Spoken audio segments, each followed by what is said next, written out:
I forget. Thank you. Okay. So test classes are generally built to test the logic of the class. Means whatever be the logic be written on the either on the Apex trigger or on the Apex class. Both. Only these two we have to, for only for these two we are writing the test classes. Neither for the Aura, nor for the VF pages, nor for the LWC component. We are not writing any kind of a test classes for Aura or VF page or LWC. Okay, we are not writing for the Apex text classes for these. We are writing text classes for only means we are writing text classes only for Apex classes and Apex triggers. Only these two in the Salesforce, or we have to write the test classes. Only these two things. So first have a look at that how we write test classes, how we write test classes for the Apex classes. Then we look for the how we write test classes for Apex triggers. So for writing a test class means first we have to know that why we writing a test class. We are writing a test class only to in order to test the logic. Means whatever the logic present in the cells, whatever the logic present in that particular class that have whatever the logic present in that particular class that need to be tested. And for testing, it doesn't necessary that we have to create a records or so many bulk of records and then do the testing. We can also write the test classes. We can take a help of the test classes to check the logic and perform all the operations so that we can verify that the classes is working perfectly. So in order to the most important property is that whenever the we are writing a test class for any of the particular classes, so for, at that moment that it should means suppose I passes the logic of this particular piece of the code. Means suppose I pass the logic of this piece of the code and I pass the logic, I also write test methods. Means the test classes contains test methods, and that methods are testing these methods, they are testing these methods present in the Apex classes. Suppose we write a test classes that passes that check that this method is okay, this method is okay. So on the basis of number of lines present, uh, total number of lines present in the class, and the number of lines that the class and the number of lines that is passed by a test class, it's measured. Means it comes into the percentage of that. Means suppose I have a 100 lines of class, and I have passed the 70 lines. I will pass the 70 lines. Means that my test class checks 70 lines, so my test coverage means test coverage percentage will become 70%. Similarly, if I more than 100 lines and I cover some of the pieces, some of the lines of the code, so it will calculate the total on the basis of total number of lines present in that test in that the main class with the number of lines covered by a test class. So it calculates the percentage, and that is known as code coverage percentage. Yeah, since I haven't written any test class for this particular class, so what it since I haven't written any test class for this class, so what is that? That's why it's showing that code coverage is 0%, and it has 18 lines. Yeah, you can see that it has 18 lines of code. Don't confuse with that, because 18 lines of code, and why there is it showing 18 lines of code, because I think most of the lines are commented out, just like these are commented out. And this line is calculated as a single line. Since I should have queried in a multiple line, but when the selfers mark this one is at a single line. This will see this line as a single line, so that's why it's in a total it shows that 18 lines. If you make everything in a single line and just and it is also not considered the commented line as a number of lines in the code. So it is just check that the what are the number of lines present that effective for the logic. So that was the 18 number of line, means there is a 18 lines present in this code that measure as a that will measure as a logical lines, and we haven't covered any of the line for that as with the test classes. So let's start writing a test class for this particular class. For this particular class we have to write a test class. So let's have a look at that how we write a test class. uh,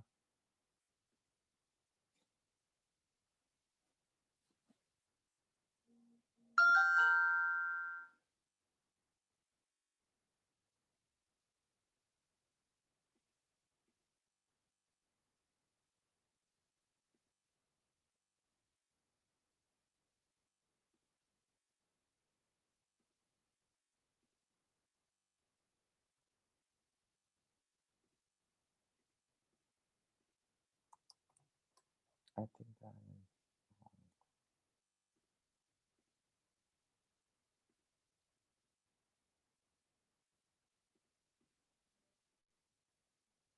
that's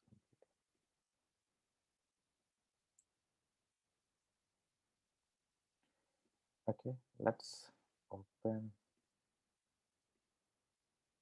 close all tabs. Let's create a new Apex class and write the name. Suppose I'm writing a test class for this class, my fifth class.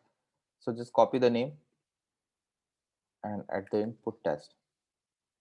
Okay. It's not necessary, but it's for the for what is for the for in order to understand that this is a test class, we just put the test for this test class. Okay, so we just put a test prefix, uh, sorry, postfix. We will put the test postfix with the with the name of the class or which need to be covered. So we just put the test at the as a postfix with the class. Now, in order to make this class as a test class, we need to write an annotation called @is test. So now this class will become a test class. Now this class will become a test class. Now since uh, now before writing a test class, we have to first take a look at the class on which we are working. Since this class, if you look at the class that this class operates, means just look at the logic or methods present in the class and then start writing the test class. So since we have comes up here and we have seen that this class have some of the records, it's making queries here and doing some things, and it making queries on the total contact on the contact object. Okay, on the contact object it's making query, and it's grouped by account ID. It means that it's we have to our test class will focus revolve around the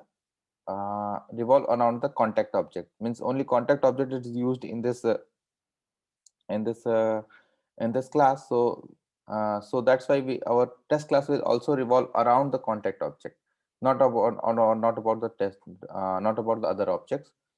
So so while working with the test class, we need the test data, and I have seen that it will revolve around the contact object. So our test data will be also be created, will be related to the account object, so related to a contact object. So for creating a test data, we have an annotation called is test setup. Okay, we have an annotation called test setup, and then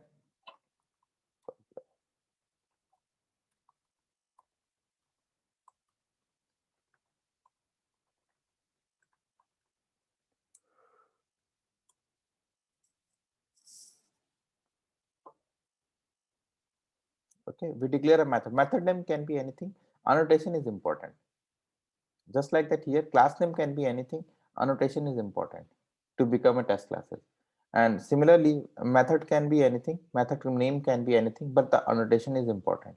So while working with the test classes, we have to set up a test data. So test data is present, test data, we can say the test data is here. So while setting a test data, we need to write annotation called @test setup and then define a method. And now in this method, we define a test data for this class, because this for testing and a logic means one way is to test the logic, that we have to just insert some contacts and check that it's working fine or no. Yeah, as we are manual testing, we are doing manually, that we are doing that we are creating a creating contact records and do check that it's testing or no, it's working fine or no. But here but in the test classes we don't have to create any manual record, we have to do everything in this test class. So whenever we have to do such kind of thing, we need a test data, and for the test data we can use the @test setup @test setup to create a test data. Okay, so let's create a contact record inside the test data. Contact.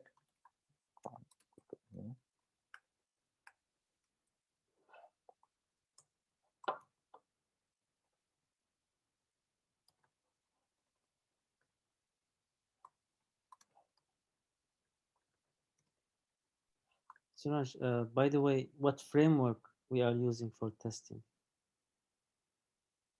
There Somebody is asked no framework. framework. What is the framework we are using for the test classes? No, we are not using any framework for this. Okay, but I answered like I said XUnit, which actually really do, but it's not related to Salesforce. Yeah, but I haven't seen this.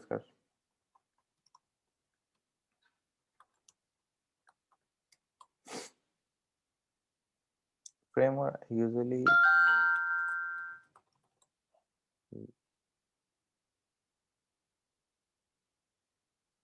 don't know if any framework is available.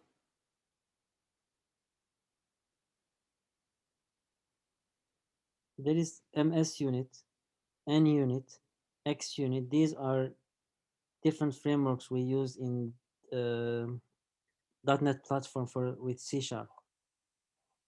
So I talked about those, but it's not related to Salesforce. It's a, Mhm.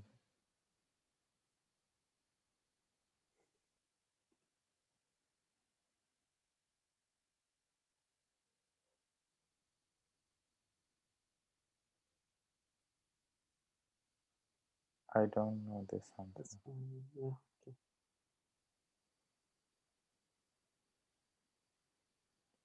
Testing framework, deploying requirement. This topic describes a testing framework which manages price ensure long-term delivery. Maybe But he was interested in hearing Selenium or something else. hmm? Maybe he was looking for Selenium. Do you know Selenium testing tool? Yeah, I know that Selenium testing tool. TestNG framework or Cucumber framework, these kind of things. Maybe he was. So it's an external tool. That is not a out of box thing. Means Uh, we have to install the framework from outside the system. mhm. Outside might be from a managed package or anything. If anything available to be have as a framework for testing, but I don't think Salesforce itself provide any framework for the testing. Yeah.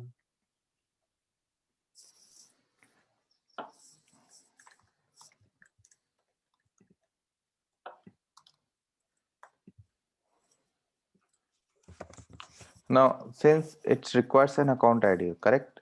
Here it requires an account ID, and we have to insert account. Since it requires an account ID, and for the account ID, we need the account ID here. It's not hard coded. It doesn't. We don't have to put any hard coded have to here. It's since it's required an account ID. So what we have to do that for testing data, we need to create an account record to account.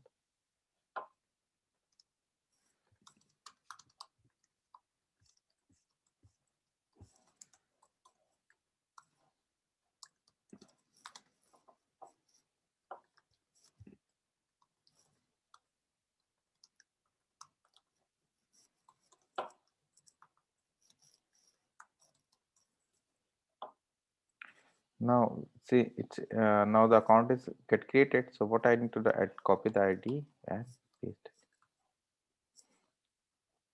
So via this way, we created a test data for that. Means what in this method, what is required that we need to create a test data. That test data contains the account and is grouped by so that contains the contact, and that contact is grouped by account ID. So it means that it requires both. It requires a contact that is attached to a particular account. Now, since it's attached to a particular account, so we need to create a test data with that related to a particular account, and we need at that moment we need to also create an account record. Now, what happens that let's now our data is prepared. Now we have to do the testing. For testing, let's create a method called at the red test method. Yeah, no, at the red is test. I forget the name. Or you can have public public static test method void, sorry, static, not here, public test method or static test method. I forget the pattern. Test unit 1.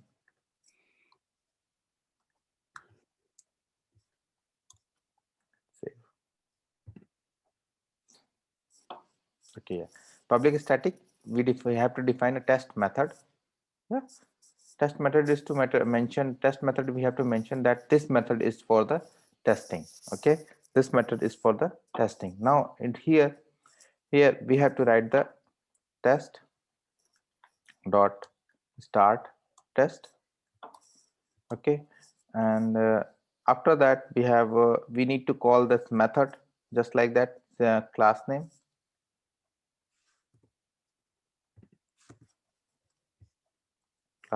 dot method name, and test dot stop test. Okay, save. Then again we need for the second method test unit 2,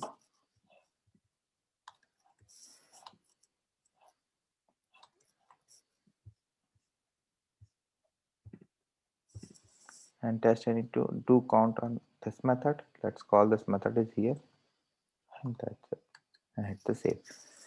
Now the thing is that I created it. What happened? Public static test unexpected token test at line number 23.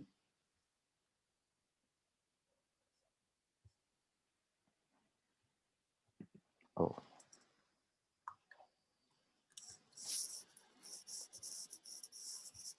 okay.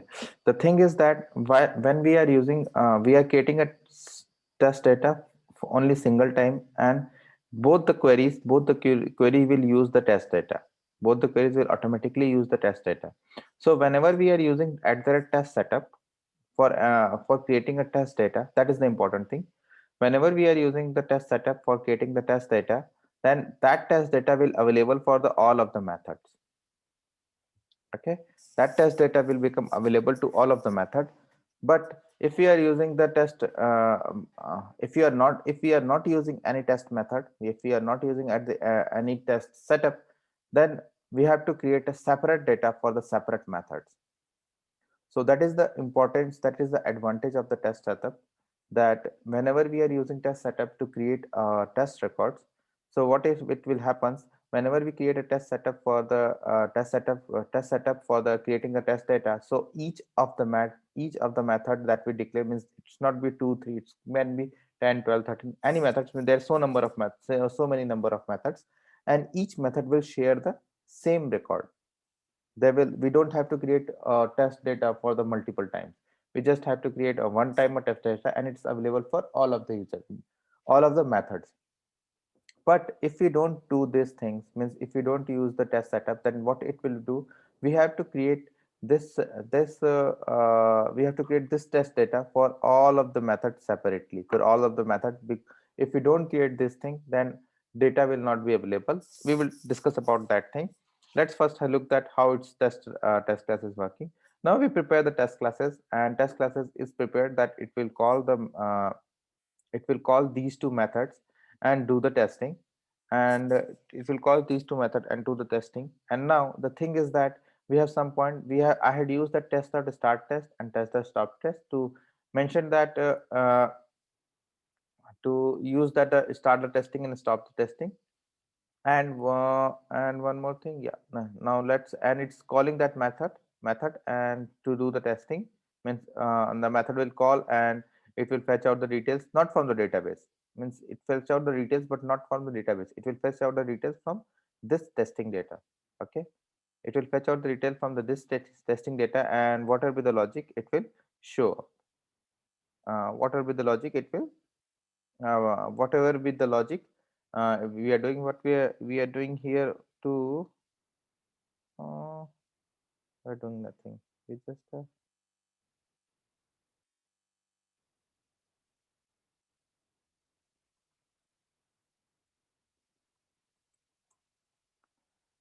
no, here it is doing, here is just doing a for loop and doing nothing, but here is to count or no count object, and it's counting, and after the count It updates the account. Updates the account. Okay. Second method is updating the account record, and first method is doing nothing. So let's have a look that how the test class is behaving. Now we have to execute the test class to in order to check the coverage is check the coverage. It means our test class is working fine or no. For that we have to execute the test class. Now executing a test class is done at two places. First we have there is an option called Apex test execution here, and we can also do from the developer console. You can see that is the run test button is available up here. You can directly click on here and it will run the test. And sorry, and there is a one more position that we can here you can see that, and in the new run you can ask the your test class what is the my fifth test class, add selected and run. There is a three places, three or four. There is one more places from where you can execute the test class. Means whatever the approach, you can execute the test class from any of the places. So for me, let's execute first from here. First, what I have to do that I have to go here.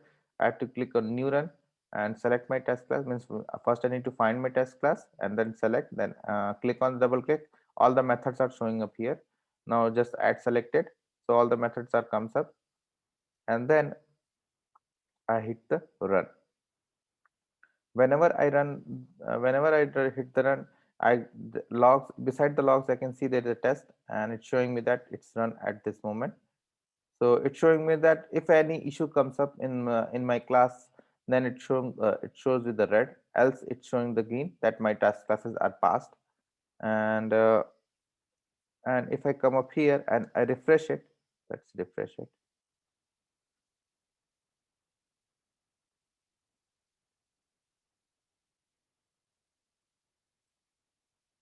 It showed me it's 100% covered. Means all the 18 lines are covered. You can check that is here too. You just have to open the open the class name is my fifth fifth class, and here you can see that there is a button called cold coverage. You have to select that, so all the lines are get covered. So this is the way how the test class will write, and this is the way that how it's we are checking. We can also check by the test class units, means one by one. Since my test unit will only call this method, so this is comes as blue, and since it is not calling this method, that's why it comes as red.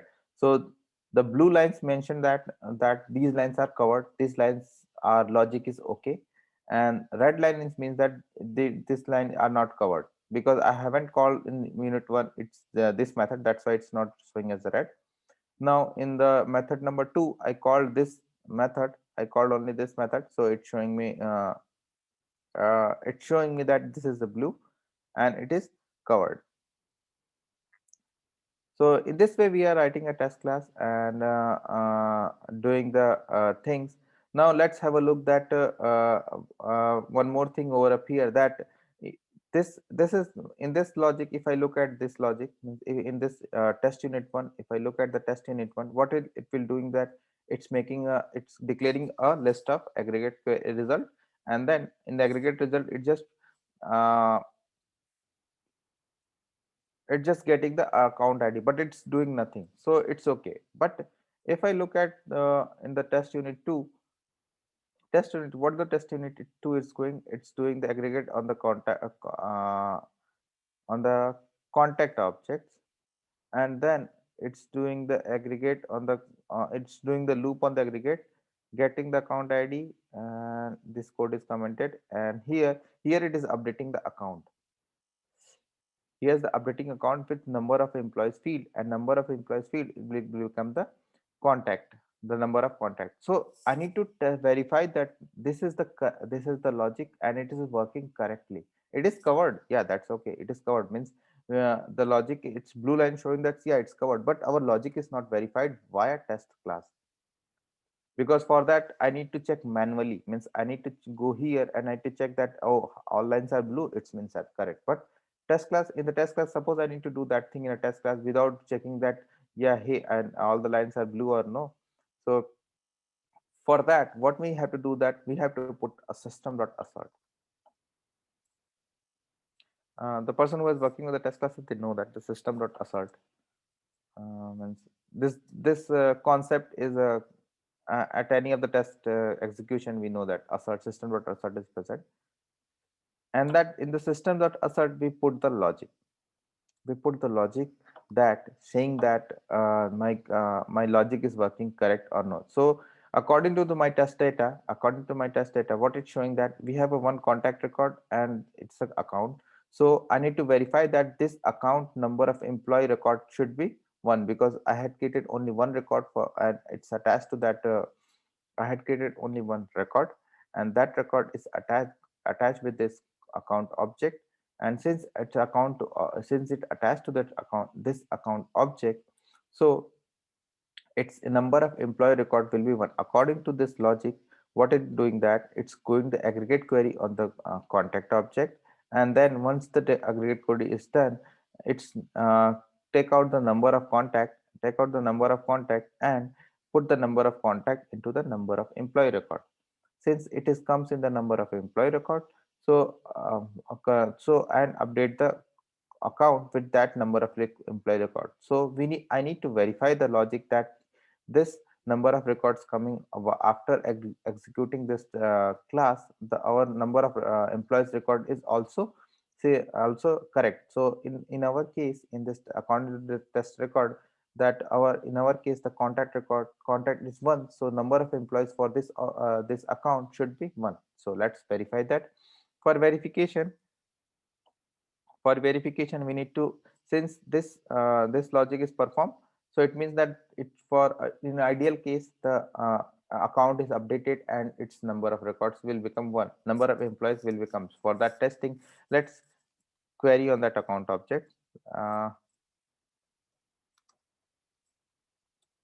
so select what, control z, select id comma, what I need to verify, I need to number of employee. So let's verify that number of employee from account where, yeah, name is equal to, yeah, now it's fetch out the account record, it fetch out the account details. Yes, CLECT, it will fetch out the account record whose name is uh, test account record as per condition. Now I need to verify that this account dot number of employees equal to 1. So our, if our logic is correct, then our system.assert will not fail, and it will show me the uh, it will does not fails, means that's the thing, and it will show that it verifies that, hey, our logic is correct. Let's do that.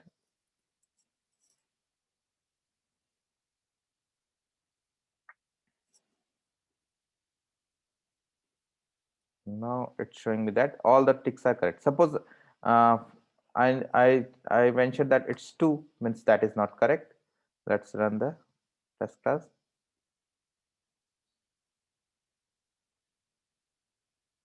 So now it's showing me false.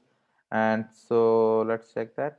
Yeah, it's showing that my unit 2 fails because the system.assert is not working. Let's check that how it's failed. If we double click on that, the logs will get open. If I double click here, that it's showing that system assert is failing. Okay, system assert is failing. So it means that our logic is fails, but this is not the, it's just a, for the example, it's for the example that assert will fail, means suppose for our from our consideration might be it's just an example that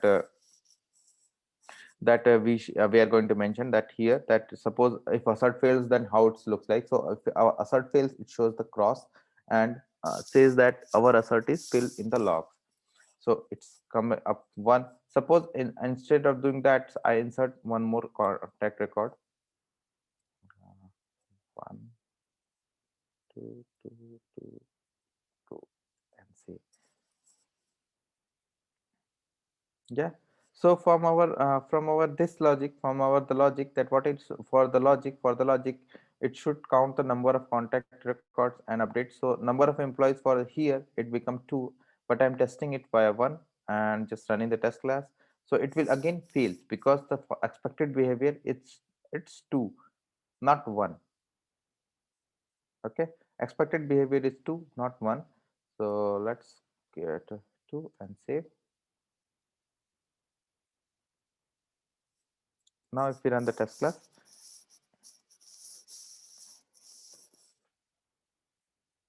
now it is passed, everything is passed, so everything is working fine. And if I look at the code coverage is 100%. Okay, let's have a break, and after that we will no first if you guys any questions, please ask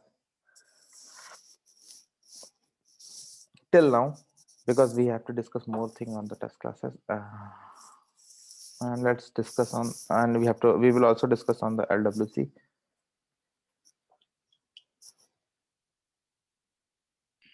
Thanks, Raj. It's clear. Yes. Okay, let's have a break, after that we will continue.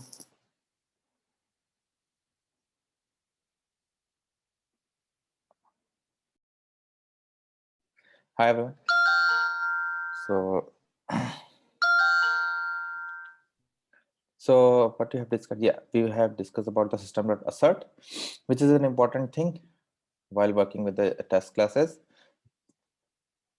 And second important thing is the test setup, which is created in order to make the data available to all of the records, means all of the test methods, means any of the test methods should have shared the same amount of data. So for that we have to create for that we can create this logic. And if you don't use the test setup data, then if you I suppose I don't use this setup, then I need to create this record for individually for all the record, means it will be behave something like that. I need to just cut from here and I need to paste it here for this test for this test method, this much of data, and for this test method there will be some different amount of data. Okay, so there is no relation between this and this data. They have become separate and it will work separately.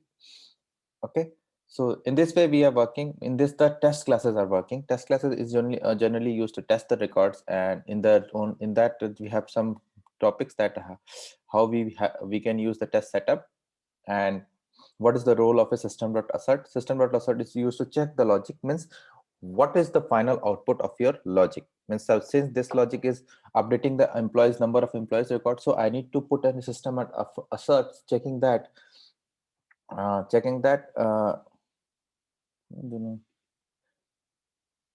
check. Hello. Yeah, we can hear you. Yeah, okay.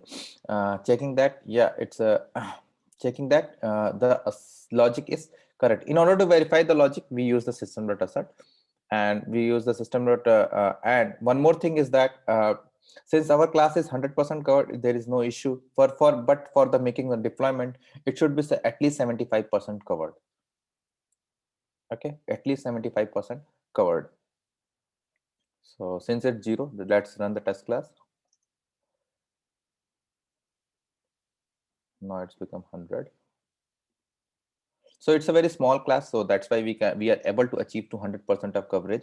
Might be there is a 4,000 or 5,000 lines of class, and at that moment we can't achieve that 100% of 100% of coverage, because in many cases we can't achieve the 100% of coverage because everything cannot be tested by the test classes. Everything we can't test via test classes, but that's why the code coverage is up to 75%, because we can't cover everything inside the test class. So that's why we have to test it via that's why it's a 75% of the code coverage.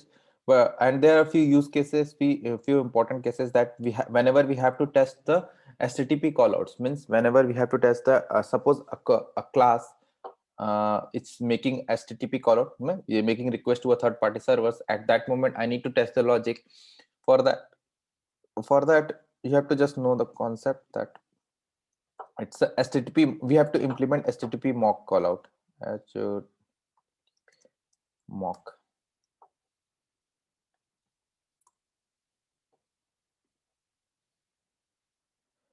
So that thing you should know that for making for the testing of a callouts. For the testing of a callouts, so we need to create a new test class. This is will be sorry. This will be uh, a new class that implements the HTTP mock callout, that implements the HTTP callout mock. And in that in this we designed the fake response. Here we designed the fake responses. And so in our test class we just have to do means this is the name of this what will be the name I put up here. I need to put here, and I just need to add that add this method, something like that. We just had to add this method here just above the any of the classes. I just add it. Now any request made by our test class will will receive this fake callout, fake response. Sorry, we'll receive this fake response. Suppose we are making a call out in the on when the call out gets success, it returns a response. Yeah, you just like that. Remember in the Google Drive integration, whenever we are making call out, in the response it shows me the file numbers, file information. So we just create a fake file information over up here, and for testing of that thing, what we need to do, that we just have to put this line over above the test class and create a fake response over up here. So it will, whenever we are doing the testing, it will return that fake response and we will do the testing. Okay, so that's a rare, it's used whenever we, means it's a special case, means we can say that it's a special case of testing whenever we have to test a HTTP callout. Apart from that, most of the places you will see that we have to write a system.assert, or means we have to do write a test classes in a such a way that first we need to create a test data, and after the creation of the test data, we need to just test the logic, and this system.start test and test.start test and test.start test have some feature in built in that. Suppose it's related to the daemon limits. So might be they will ask, but it's rare cases they will ask. If they will ask that, it's that might be a chance that, suppose in this before the test.start test, I can see that there's a 3 insert statement is happening, yeah, correct. And so if I look at the limits, so my limit says that 3 DML statements are happen up here. Okay, and instead of, let's verify that, let's look at the limit class. Thereafter you can say limit class in Salesforce. I want to get the number of queries, so let's have a look at the number of queries. Limit get query. Okay,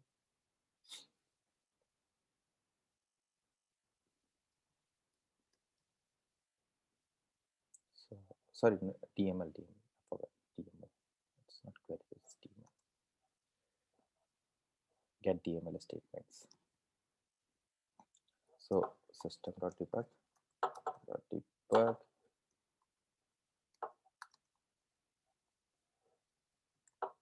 limit.get DML statement.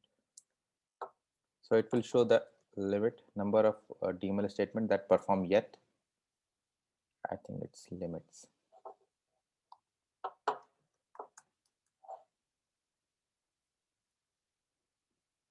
Yeah, it's limits. And I put limits.get DML statement here also after executing this method. Okay, let's run the test. Now you have, let's run the test class. It's success. Now I'm going to logs and checking my logs.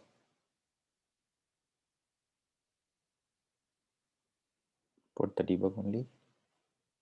So as you can see that where it's my, I think this one is now. I need to check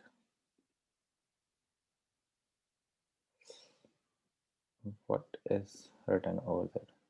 Yeah, to specify more.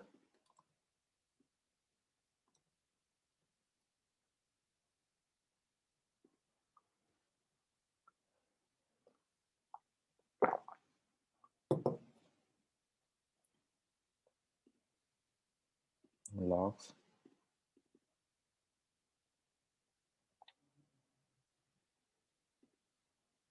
So you can see that first it will show me 5, and second it is showing me 0. First it is showing me 5, and second it's showing me 0.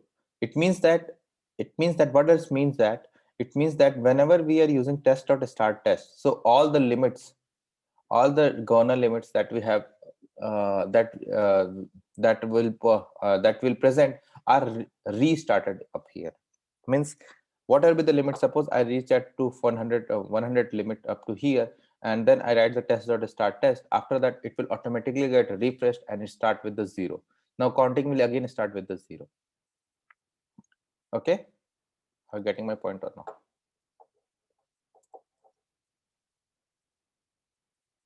Hello.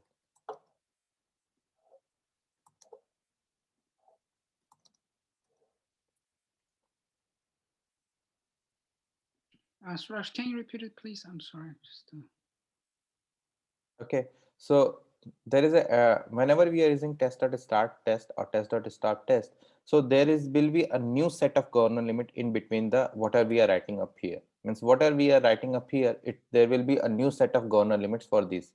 Apart from that, we get different Governor limits. Means I write 3 DML statements. You can see one DML is the number of limits for the before the start test, and one is inside that start test, and other one is after the start test. And let's have a look.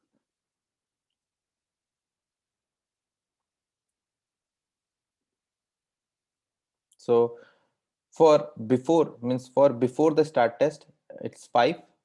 Inside the start test is 0, and after the start test it's again 5. So it means that, means what are be the if for this test of start test and test of stop test, in between these, whatever we are writing, the Governor limit get refreshed. Means whatever be the Governor limit before the start test, it get initialized to 0 in between these two, and then continue afterwards.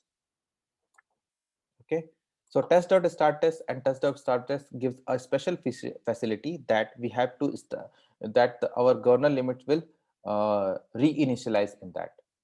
So we got usually with since we are doing the testing, we are creating a testing records. So might be there's a chances that we hit the Governor limits before the starting the test. Means before the actual testing start, we hit the Governor limit. So that's why the Selphos provided a special method called test.start test and test.start test, so that we can reinitialize the Governor limit to the 0. Means it's become 0 at here, and then once the stop test finished up, then it will continue further. And there will be a one test start and test stop inside a one method. Means one test unit will have a one test or test stop. Okay, so this is the thing that that is the thing that means test.start or test.stop test will provide a special feature that it will reset the Governor limit. Okay, so this is the pretty much about the test classes. Means test classes, it's that's it. And one thing, and that is a special case. Whenever we have to do HTTP call out testing, then we have to, at that moment we need to implement the HTTP mock call out. We need to implement the HTTP mock call out, then thereafter we can do the testing. Implement the HTTP mock call out for doing the testing of a HTTP class. Else there is no need to do that, and that's we can do. Sometimes there are many more questions comes up regarding the test classes related to that suppose this method, instead of this method is a public, let's make this method is private. Okay, I make this method is private. Yeah, now it is not a now if I save this class, let's save this class, it does not allow to save me because that method is private. Yeah, that method is private, so it will not allow me to save. So what I have to do, I need to comment and they save that thing. So what it leads to me that I can't cover that means in this situation, what it tells that I can't cover that that method is not coverable.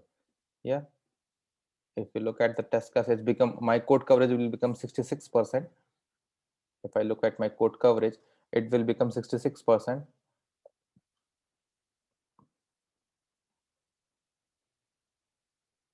Yeah, my code coverage has become 66% because it's due to the fact that I can't cover this method because it can be called from that from my test classes, because since it is a private method. So for we might be stuck in the such kind of situation that private method, since the private method cannot be called outside outside the class. So for the test method, there is a special feature available that at the red test visible.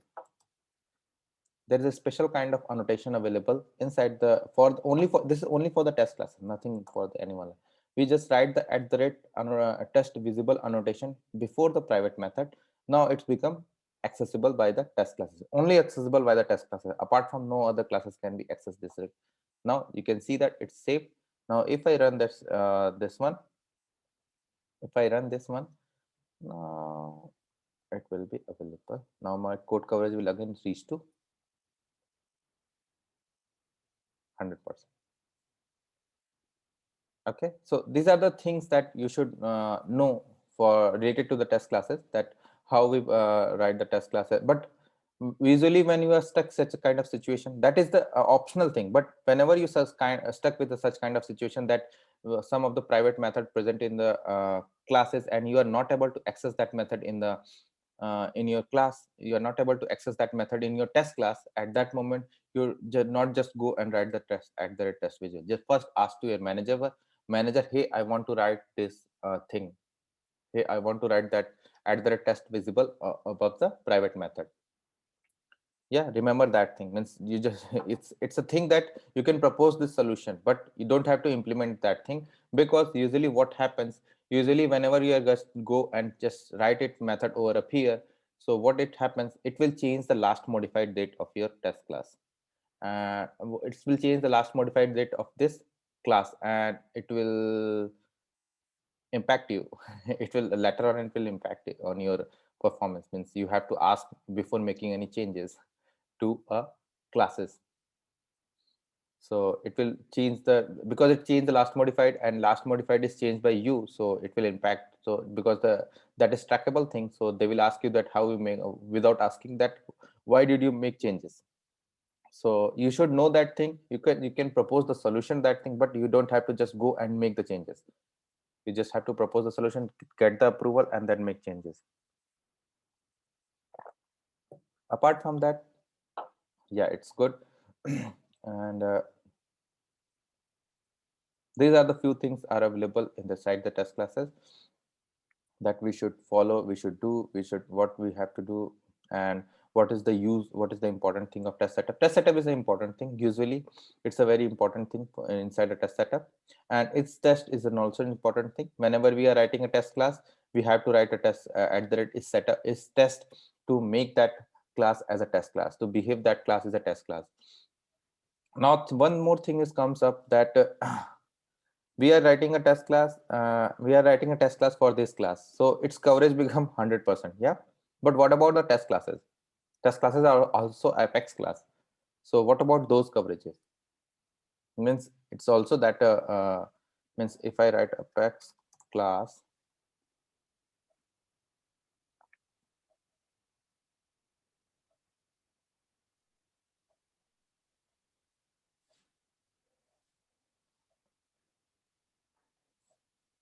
my fifth, where is my that, yeah, my fifth class test. Okay, so what about those coverages? So if I write at the rate test, at the rate is test in the above the class, so that coverage doesn't matter. Coverage will become, there is no need to put cover that class, because it become a test class, so there is no need to put cover.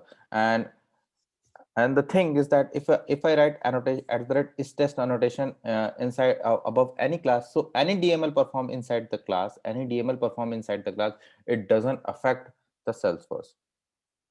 Yeah, Salesforce database will never be affected. Means if I insert so many records, there doesn't matter. If I insert up here, it will never affect the database of the class. So that's why, so at the rate stage is, that's why at the rate stage is important in order to make that class as a test class, and any DML performed inside that class will not affect the database of the Salesforce, will never affect the database of the Salesforce. So this is about the and the thing is that we need to at least 75% of coverage for making a deployment of a class from sandbox to production. Yeah, from sandbox to production. If you have to deploy the class, it should have the 75, more than 75% of coverage. For the trigger, it should be 1%. 1%, only 1% is covered, it is deployable. But for the Apex classes, it should be more than 75%. Yep. And the test classes, in order to write a test class for the classes, it's quite difficult. But in order to write a test class for the trigger, it's much easy than the writing a test class for the classes, because in the trigger we have only few instances are available. If you look at the trigger, means you know that trigger have only few instances, that it's before insert, after insert, before update, after update, before delete, after delete, only those 4 instances. Yeah, it means that it work on the, whenever the record is inserted, it automatically got called. So we just have to insert a record related to that trigger. That's okay. Means just have a look. Suppose now let's have a look what we have available. What we have, Apex trigger. Let's have a look that it's any trigger present here or not. So here we have account trigger on the account object, and is after delete and after undelete. It is written over that it's after delete and after undelete. Or let's in active contact trigger, we have a contact trigger, and it's a before, after, before, and there are so many instances. So let's have a look, and its coverage is 54%. Why its coverage is 54%? Because in this test method I inserted a contact record. That's why its coverage will become 54%. And it's only 6 lines to it has only 11 lines to cover. So let's have a look at how we write a test class for that, for this contact trigger. So again, if we have to write a test class for the contact trigger, what I need to do, that I need to just go Apex classes, write a new class, Apex class contact trigger test. Okay, and I need to put @ is test, because it's a quite simple to cover. I just need to use the test setup. I did not have to write any kind of a logic over there. I just have to insert a contact. Let's insert the contact and save. That contact requires an account, so I need an account.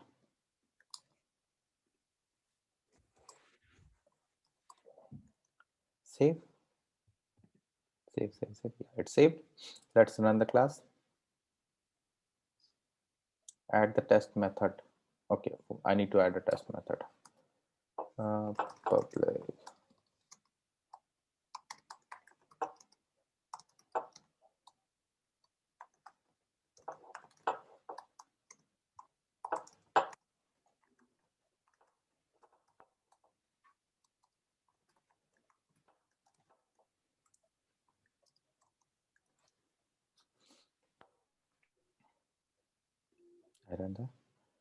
Now it get run. Now let's open our trigger, and trigger name is contact trigger. Let's open this and let's check that it's a contact test. It's showing me all the methods. I have to check on the basis of what's this showing. It's showing me that 54% is covered, only because that this method is work only for the insert. We are inserting a record, so that's why it's only showing me the insert. Is before insert, this was called. After means after insert, and before insert will fire, because I just inserted a record. That's why it's for fire only after insert and before insert. Let's update that contact. So let's update that contact. So let's contact cont equal to new.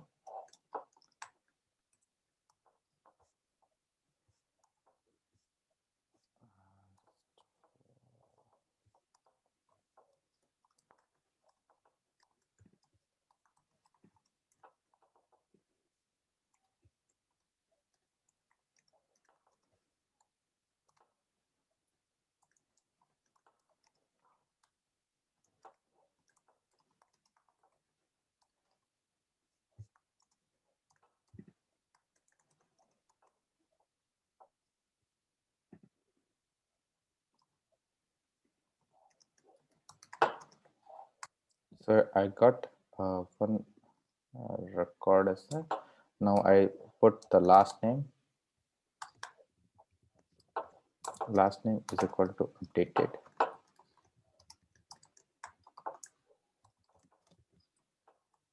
And then I update this contact.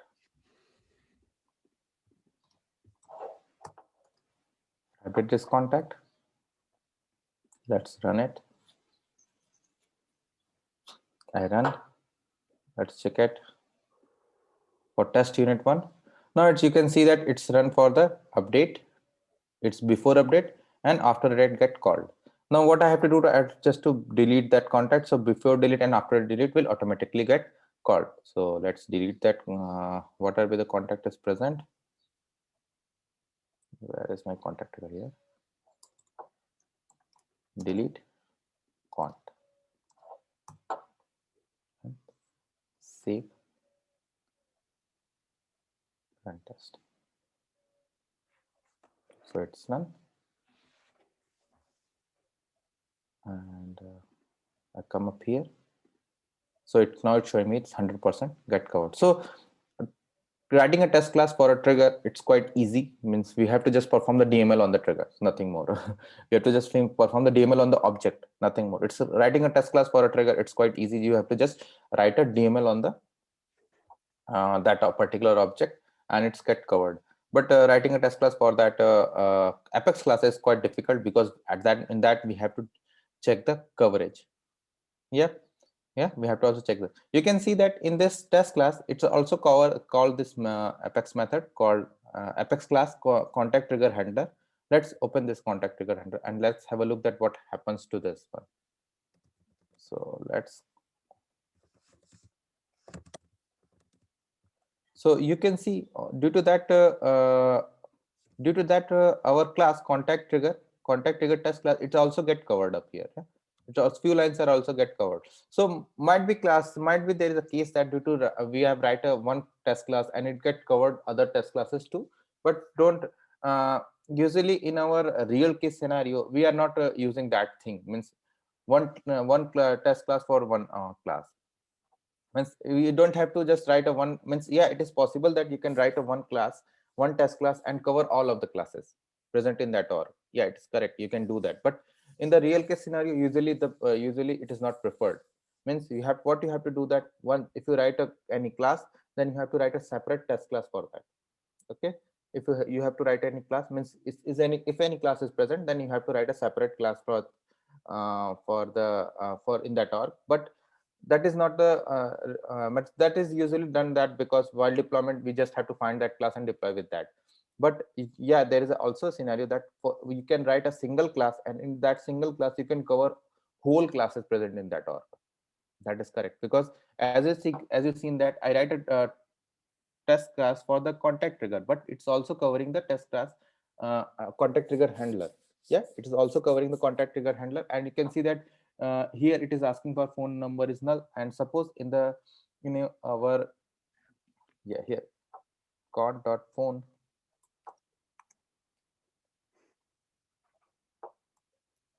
I write it here and let's run it. Now if I come back here in my handler and I can see that line I also get covered.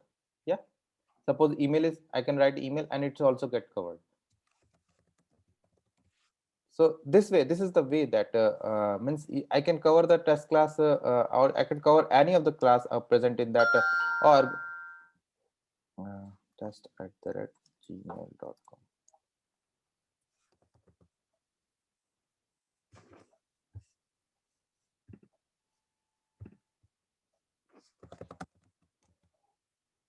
Now you can see that it's also get covered, and it's also get covered, everything covered. Now it's from 45% it becomes 70%. Now I write a one test class and I can cover this one and this one too. Means you, in this way I can cover many more classes by writing a test class in a single. But in the real case scenario, this is not happening. You have to write a separate test class for the separate classes.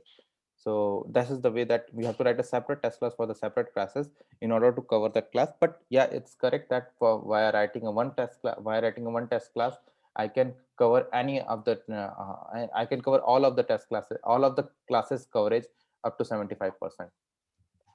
So that is the thing that about the test classes. Okay, and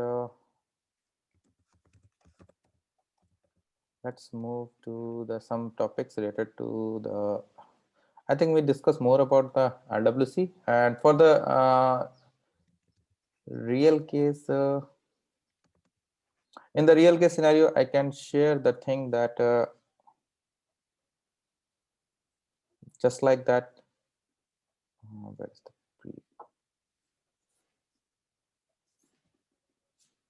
the yesterday I got a requirement related to that designing of LWC classes. LWC, it's not opening.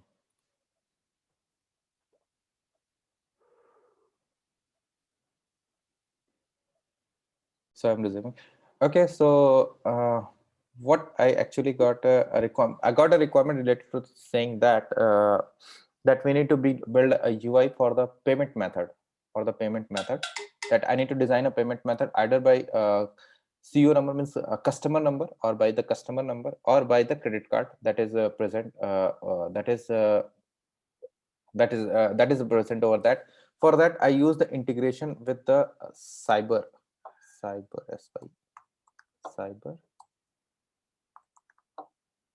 CyberSource. CyberSource is a platform which is used to verify that credit card, it's an API that that makes the checkouts, that makes the payments from a system. So that is external a tool available of that is an external API available that verify the credit cards and make the payment from the credit card. So for using the for making a payment for the with the credit card, I use this API to be integrated with the Salesforce via their access token. They have a predefined methods that follow that. We have to follow the authentication endpoints and get the tokens. And for the tokens, just generate the key, and with that key we just authenticate that credit card and get the token, and then make the payment. There is a predefined steps that we need to follow while reading out their API documentation. So we had followed that documentation and created a LWC component for that. LWC component accept the username, and then we have to put the credit card number, security number, and then expiry month and expiry year, and then you have to click on pay on button. So when that's the total process that for making a payment via the credit card. Once user click on the pay button, that it will redirect it to that the shipping. What is the shipping address, means where he has to deliver that thing. So I had also designed a component for the LWC component for that shipping thing. In order to transition from this component to that component, means from the checkout, means from the payment component to the shipping component, I use the event.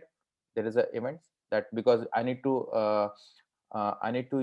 change the one UI to another UI. For that, I had used an event. That event, once the payment is done, it fires an event, so that it makes my parent component, so that it will notify that, hey, payment is done, now show the option for the shipping address. So I use the event for that. Whenever the payment is done, it will make a it fires an event, and that event is captured with my parent component, and that power component will show that now the user have to choose the shipping address.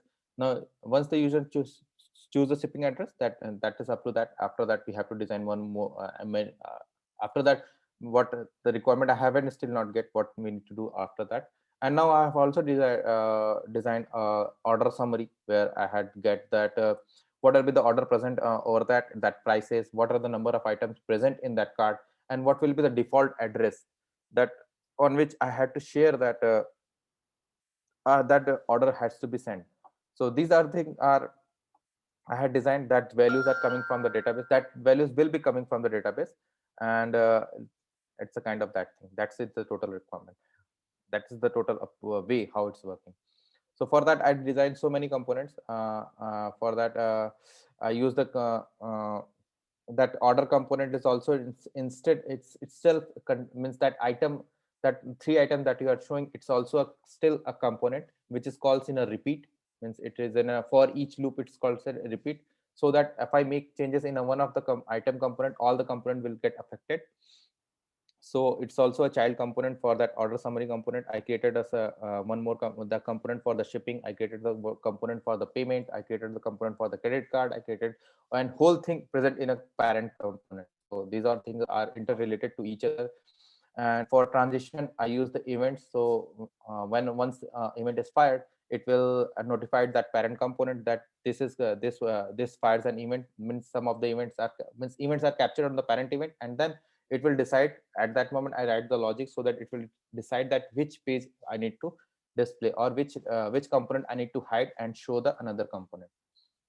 So that is the thing. Total R.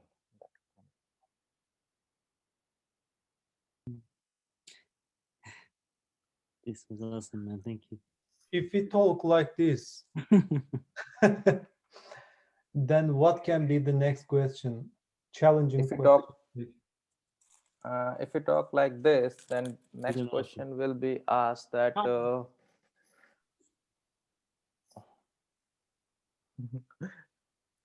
okay, means one of the typical question that they will ask that events, they will ask about the events, how it's handled. Means events is a thing that that they will ask, that what is the events. You talk you had told that you had used the events, then how it's work. So at that time you will explain that events, that child to parent. I call the child to parent. I use the child to parent event. That you can use, that you can tell that yeah, I had used the child to parent event, so that they get notified.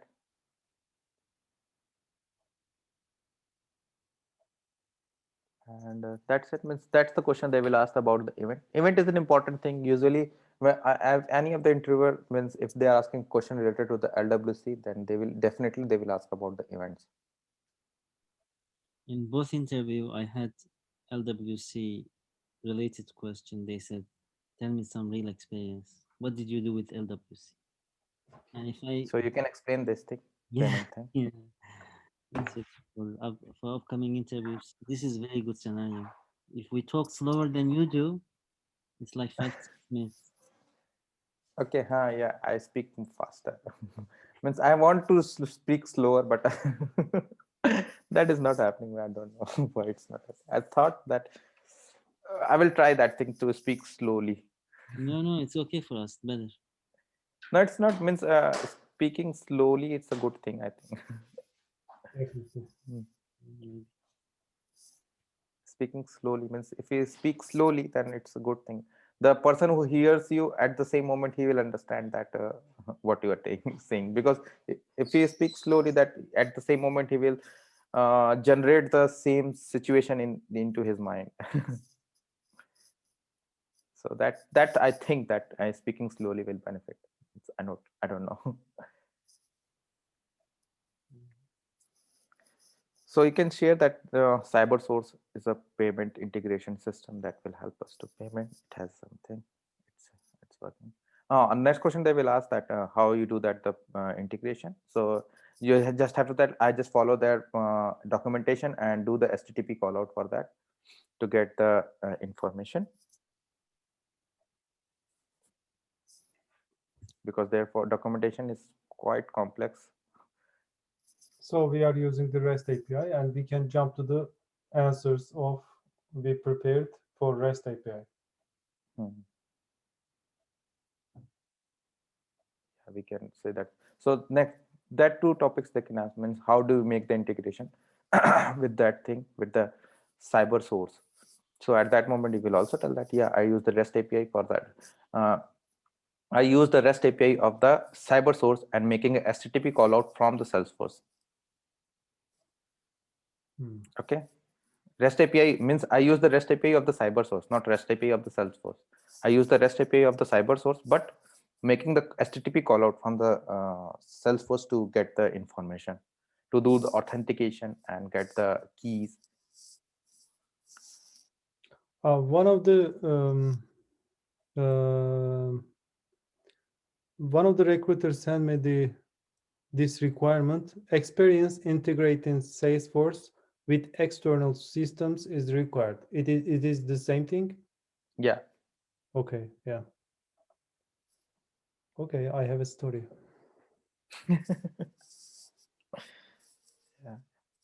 Yeah, this thing is important, means making a integration with the external system, that is an important inside while working in the Salesforce. Because the Salesforce is new and person are still working with the existing system, means people are still working with the existing system, so that's why they are always try to know that how you are integrating with the external system, and second thing that how you are handling the bulk, that I had already explained, that how we handling the bulk of records, and these two things are important. Suraj, one of the question was, how do you manage database? Are you using your own database or Salesforce database? So This must be related to something. There must be some pre-question before that, means they put some scenario, after that they will ask. Yeah, like we have some customers, and all of the customers have some transactions, and they have transaction details and with authorization and settlement. So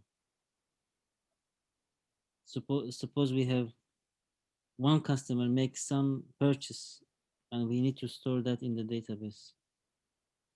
So at that moment, and on the basis of the requirement, I need to choose the custom objects are preferable during this scenario.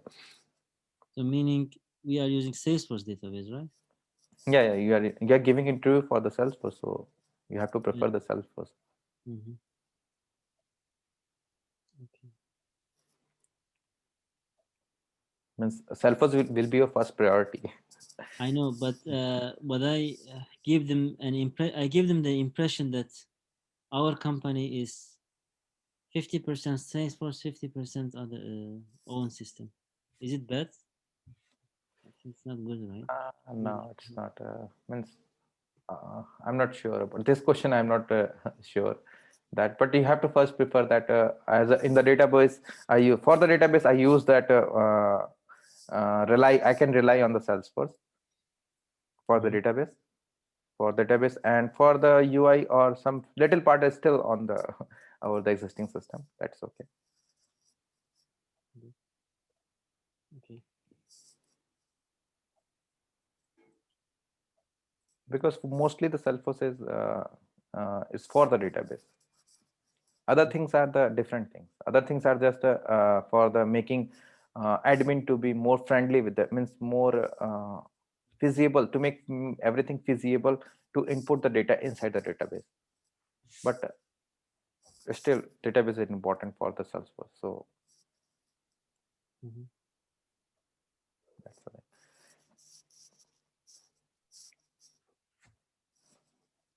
How you are communicating with your system and the Salesforce? Is it the... That was another question they asked me. So what is your system? Yeah, I don't know. We have custom system, like 30 years of, like US Bank, for example, 100 years. They have Okay. been So it's more secure. So we are using the SOAP for that. SOAP, you remember the SOAP? Yeah. SOAP API. We are using the SOAP services of the Salesforce to communicate with my system with the Salesforce. And if it is a means just like a US Bank is more secure, and their server, they have their own server. Yeah, they have their own server. So for that they use the SOAP system. They will not going to use the REST API. They will never use the REST API.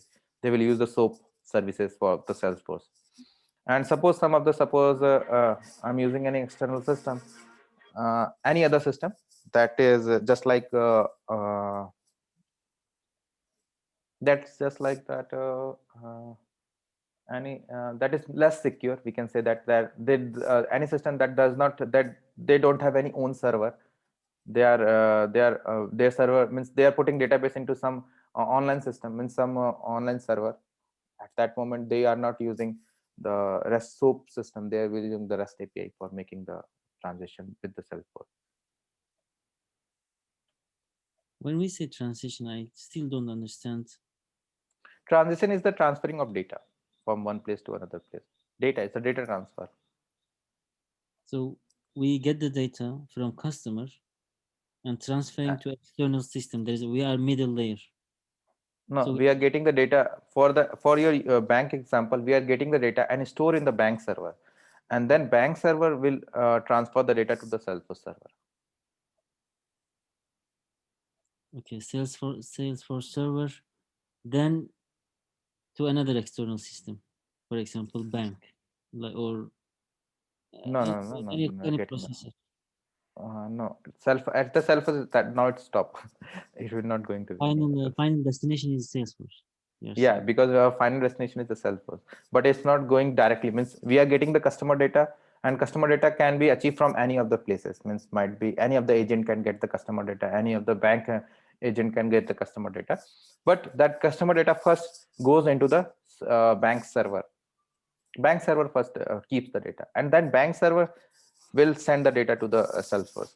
That will be the way of working. Since it is a secure system, na, Yeah. this system is more secure. Means uh, bank is more secure. It's focused on the security, so that's why it first goes into the bank server. Just like there means we always think about that whenever we are implementing Salesforce to an existing system. So their existing system will never be impacted. Means since previously the system, what is that going happening previously, whatever the data is collected from the customer, it goes into the bank server. So this will never be changed, it will always be the same. So first it will go to the bank server. Thereafter, since we are integrating the Salesforce, so I have to design my approach after that. Means once it goes into the bank server, then I use any of the tools. Means since I'm proposing that soap server, I can use that. After that, my soap server will work and send that information to the Salesforce. So that will be that. Similarly, if any of the system that you are designing, any of the and if you are implementing Salesforce to any of the system that is existing, so that existing system, whatever be the existing system is doing right now, that still have to be performed. After that, you have to do anything. Because and once the database is synced, now we have to move to the how we change the front end, means how we change to the other things. But your first approach is to just whatever the current system is working, just let's do whatever the one. You have to don't manage that thing. You have to don't interfere that thing, what is happening, just let that happening, nothing. After that, you have to implement the things that once I got the data and it's stored in that system in their existing server, after that I had to retrieve the data from the that existing system to the Salesforce.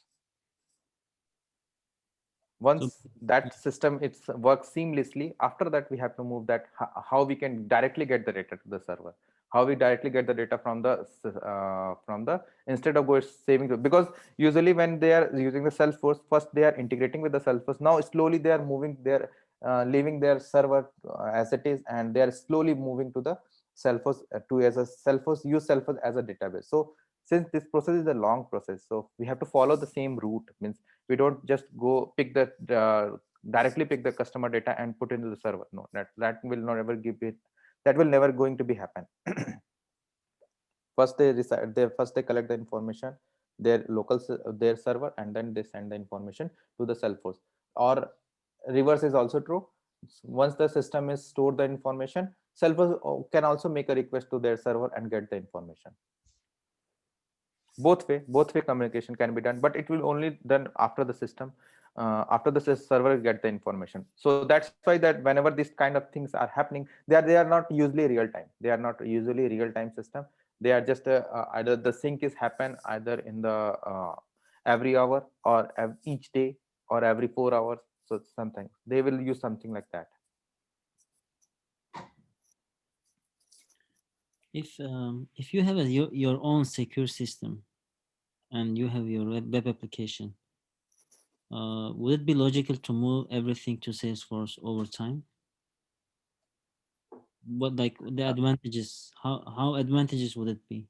Like I know it's maybe stupid and easy question, but someone No, it's not a, means if I have a server and I need to move to the Salesforce, but it's also the thing, let me think, it's also think about the other things, what I am currently doing. Means before moving to the Salesforce, I need to also take care of other things, that the costing of the Salesforce, what I am currently doing. Means suppose I am working with a large amount of data sets.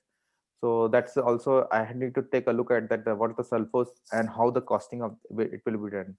Might be I am working with the, just like that previous scenario, might be I'm working with the videos and large amount of files, that at that moment I need to also take care of that, what's the storage limit that the Salesforce provided, and what it will be cost if I increase the storage limit. So I need to think about the limits yes. before moving to the Salesforce. I need to what it will be cost to me if I increase to the limit, or what is the actual cost of a Salesforce. Means it totally depend on the, because what we are doing the business, and we have to also check the amount that we are spending. Salesforce is costly, it's too much costly, so that's why that not everyone is moving to the Salesforce. What is the biggest advantage you can say one two of Salesforce? Biggest advantage is only is the thing that it says that it is 100% secure. Means your data is secured, and it's correct. There we have a permissions, we have a profiles and permission that maintains your data. We have a second, if the IP is changed, you can't even to log in. You can restrict the person to log in into the Salesforce. You can restrict the IP to log in into the Salesforce. You can restrict that person to get the data. There's so many security system is quite good in the Salesforce. Now recently they also removed the security to get when public from the public API we can't get the documents and attachments. Recently they removed that thing. Means from the public, from the sites, means Salesforce also have the sites, but we can't get the images from that sites. That's also a thing that they just recently removed that permission. It might be they find something issue, that's why they remove. So I these have are a the things question. that security is the more important in using while working with the Salesforce. Yeah, correct. Let's say a company complete the integration and decide to use only Salesforce for their system. For this case, maybe another possibility might be the company starts from scratch with Salesforce. In these cases, so you store all your data into the Salesforce database, right? Yeah, we have to do the data migration for that. So in this case, the companies prefer to use another database, alternative database for the feature security or feature, let's say, storage, because there might be any other problem in the future, and they maybe decide to leave the Salesforce, or how did Salesforce guarantee to store all the data in secure? So they should use another database, alternative database, or it's allowed when you use the Salesforce? Yeah, it's allowed to you can use the alternate database while working with the Salesforce. Even if you start from scratch with Salesforce? Yeah. Okay. Yeah, it will allow us to use any other database. You can work with that. And at that time, you need another integration, right? Yeah, I need to do an integration, or I can install a managed package app from the App Exchange. It's depend on the which kind of database, external database we are using.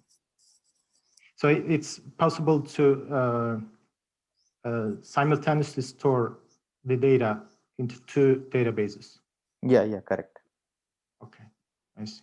We are doing that thing. Means some of the requirement I found that thing. We are simultaneously, just like your the thing is that that you are present in your example that you are making request to the SAP. The example that you are telling to me. In that case, SAP inserting that information into their own server. Okay, I see. Thank you. And once they are inserting the data information, it will their system generate automatically to that, what is that, a number, what is that, a number which is generated. I forget the name of that thing. Account number, yeah, account number is generating as a response. So that is stored back to the Salesforce. So that is the thing, that means it is storing we are sending information to the SAP to insert that information into their own database, because we are creating the information inside the Salesforce, and we are sending those information to the SAP, so that that information will be stored inside the SAP, and then and their triggers or their functionality is something like that. Whenever the data is stored, they will generate an auto number called account number, and which is in each. Hello. Okay. Okay.